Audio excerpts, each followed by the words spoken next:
আম্মা আমি একলাই আবার আয়া পড়ছি। আবার আইলে কাম হবো না আম্মা।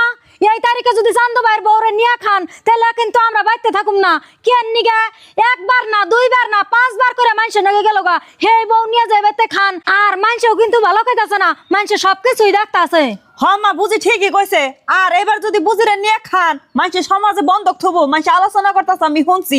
ও আর কি কাম আছে এটার ঘরে ধরে বার করে দেন। হ আম্মা। আহা গাড়ি ধরে বাই করে দিবেন দিকে, গাড়ি ধরে বাই করে দিয়ে এত সহজ না আইন। আমিও বুঝি আমার রাস্তা পোলাহান আছে, রাস্তা হার আমার জোর আছে।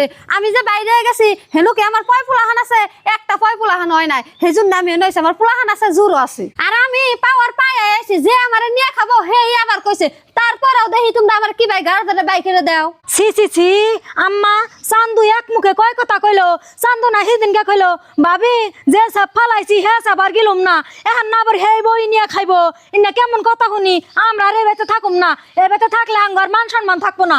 সি সি সি ইগনা কি লোহনি, ইগনা কথা শুনাও পাপ। ওই বুঝি ইবে তাঙ্গ থাকার চলবো না, নন আমরা জায়গায় এটার নে সংসার করে খাই। চান্দু এনে আছে তুই শুন।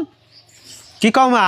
এই বউরে আবার কইছে কারা? আমি তো এবার কইছি। কোন হিসাবে তুই আবার কইলি? মা আইবার কইছি, এখন আমার দুটা পুলান আছে, পুলানের মহব্বতে আইবার কইছি। আর মা তোমরা তো বহুত চেষ্টা করলাম আমার বিয়া করাইবার নিগা, যে নেই যাও হে নেই খালি কয় তোমার পুলান আছে তোমার কাছে মেয়ে দিম না, তার জন্য আমি ওরে আইবার কইছি। গেদা তোরে আমি কই তুই তো ফুলহানের মহব্বত করস, সেজন্য এই বউরে আবার কইছস। দেখে এই বউ কয়বার কইরা আইলো, কয়বার কইরা ঘুরিয়া গেল গা। এখন আমি তো ভাবছি যে এই বউ পাতে তুলে খামুই নে। আম্মা আমরা তো নিয়ে খামু না খামুই না, এক কাম করেন ওরা আলাদা বাড়ি ঘর কইরা বিনো খাইগে 5 বার করে যাইগে আর 10 বার করে যাইগে তা তাঙ্গ যায় না, আমরা আর অগ নিয়ে খাম না। যাও তোমরা আজকে বিনয়ে যাও। আর চান্দু ওই দক্ষিণের মাথায় 1/2 বিঘা মাটি আছে, ওনে বাড়ি ঘর কইরা তুই বউ ফুলহান নিয়ে সুখ শান্তিতে থাক গা যা। তাও আমি মাইশের কাছ থেকে শরম লজ্জাটা কম পাই। ও বৌমা আমি তোমার কথা মতোই আমি আলাদা বাড়ি বানিয়ে থাকুম, নও যাই।